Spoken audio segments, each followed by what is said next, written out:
Hello everyone, আশা করি তোমরা সবাই খুব ভালো আছো। আমি খুব ভালো আছি। তো আজকে যে বিষয়টা নিয়ে আলোচনা করব সেটা হচ্ছে আমরা যখন কনসিভ করতে পারি না, সেক্ষেত্রে আমরা কয়েকটা পয়েন্টস সেগুলো ভালোভাবে নোটিস করব যে আমাদের কোথায় ভুলটা হচ্ছে, কিংবা হয়তো এরকম হচ্ছে যে আমরা কনসিভ করেছি বাট কনসিভ করার পরে বেবিটা নষ্ট হয়ে গেছে। 2-4 মাস আমাদের টেস্ট কিটে পজিটিভ এসেছে, টেস্ট কিটে পজিটিভ আসার কয়েকদিন পর আমাদের ব্লিডিং হয়েছে।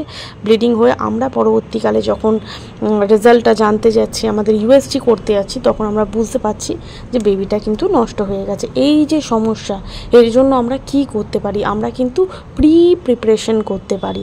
আমরা তার আগের কাজটা করে নিতে পারি যাতে আমাদের এই ধরনের সমস্যা না হয়।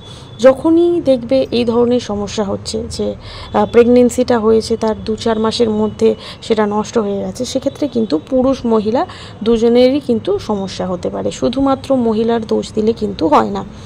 তো এক্ষেত্রে আমরা কি করতে পারি? এক্ষেত্রে আমরা যেটা শুরু করব, আমরা প্রথম থেকেই কিন্তু ফলিক অ্যাসিডের সাপ্লিমেন্ট শুরু করব। অনেকের দেখবে হার্টবিট আসে না, 6 সপ্তাহ হয়ে গেছে, 7 সপ্তাহ হয়ে গেছে, 8 সপ্তাহ হয়ে গেছে, কিন্তু বেবির হার্টবিট আসেনি।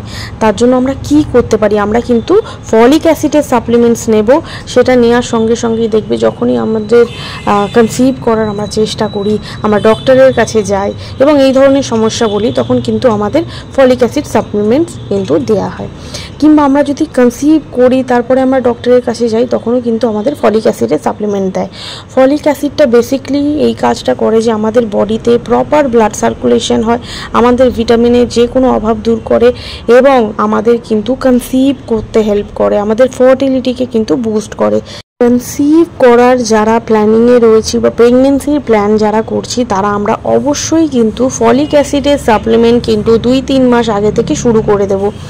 এতে কি হবে, আমাদের যে সমস্যাটা হয় যে পিরিয়ডস এসে যাচ্ছে, প্রেগনেন্সি কনফার্ম হয়ে যাওয়ার পর কিংবা হার্টবিট আসছে না, এই ধরনের সমস্যা থেকে কিন্তু অনেকটাই আমরা দূরে থাকতে পারবো। এই সমস্যার অনেকখানি কিন্তু সমাধান করতে পারবো।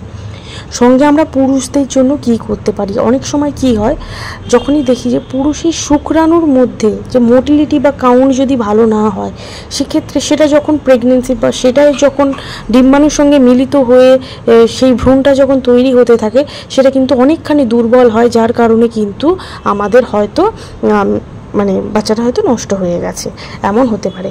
কখনো কখনো ডিম ভালো না হলে বা ওভুলেশনটা ঠিকঠাক না হলে এই ধরনের সমস্যা হয়। আবার কখনো কিন্তু পুরুষের সমস্যার কারণেও কিন্তু আমাদের এই ধরনের সমস্যা হয় যে পিরিয়ড এসে যাচ্ছে, প্রেগনেন্সিটা আসছে না, প্রেগনেন্সি এসে নষ্ট হয়ে যাচ্ছে। তো এক্ষেত্রে কিন্তু দুজনার সমস্যা হতে পারে। তো মহিলাদের ক্ষেত্রে আমরা ফলিক অ্যাসিড সাপ্লিমেন্টস নেব এবং পুরুষদের ক্ষেত্রে কিন্তু আমাদের খানপানের ওপর কিন্তু ভালোভাবে আমরা লক্ষ্য দেব। পুরুষদের ক্ষেত্রে কিন্তু আমরা প্রথমেই যেটা শুরু করব, সেক্ষেত্রে আমরা বাড়িতেই আমরা রেগুলার ডিম দিতে পারি, দুধ খাওয়াতে পারি, আখরোট খাওয়াতে পারি, আলমন্ড খাওয়াতে পারি, খেজুর খাওয়াতে পারি, যেগুলো আমরা নর্মাল বেসিক্যালি বাড়িতে খাই। কারণ পুরুষদের যদি বলা হয় টেস্ট করার কথা, তারা কিন্তু টেস্ট করে না। তো তার জন্য কি করব, আমরা বাড়িতেই কিন্তু ট্রাই করব যাতে কিন্তু শুক্রাণুটা বৃদ্ধি পায় বা শুক্রাণুর যে কাউন্ট বা মোটিলিটি সেটা কিন্তু বেড়ে যায়। আমরা ন্যাচারালি ট্রাই করব। ন্যাচারাল যে সমস্ত ফুড রয়েছে, খেজুর রয়েছে, আলমন্ড রয়েছে, বাদাম রয়েছে, রেগুলার সকালবেলা দিয়ে দিলাম, কিংবা রাতের বেলা শোয়ার সময় দুধ দিয়ে দিলাম। আর যদি আমরা পারি, আমরা অশ্বগন্ধা ব্যবহার করতে পারি। অশ্বগন্ধা ট্যাবলেট আমরা দুধের সাথে মিশিয়ে খাওয়াতে পারি।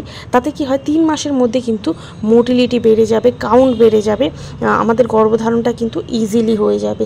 তো এই ধরনের সমস্যায় যারা ভুগছে, যে যাদের প্রেগনেন্সি আসছে কিন্তু নষ্ট হয়ে যাচ্ছে, তারা এই দুটো স্টেপ ফলো করতে পারো। মহিলাদের ক্ষেত্রে ফলিক অ্যাসিড সাপ্লিমেন্ট ট্রাই করতে পারো এবং পুরুষদের জন্য স্পেশালি কাউন্ট মোটিলিটি ভালো থাকুক না থাকুক, যে সমস্ত ফুডগুলো বলছি, যে সমস্ত শুক্রাণু বৃদ্ধি করার ফুডগুলো আছে, সেগুলো আমরা খাওয়াতে পারি।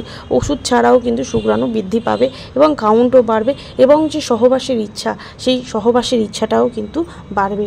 তো আশা করছি ভিডিওটা অনেক ইনফরমেটিভ লেগেছে।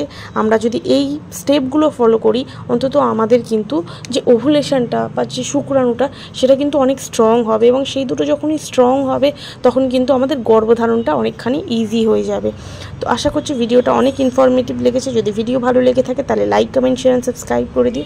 চলো আবার আসছি নতুন একটা ভিডিও নিয়ে, ততক্ষণের জন্য টাটা।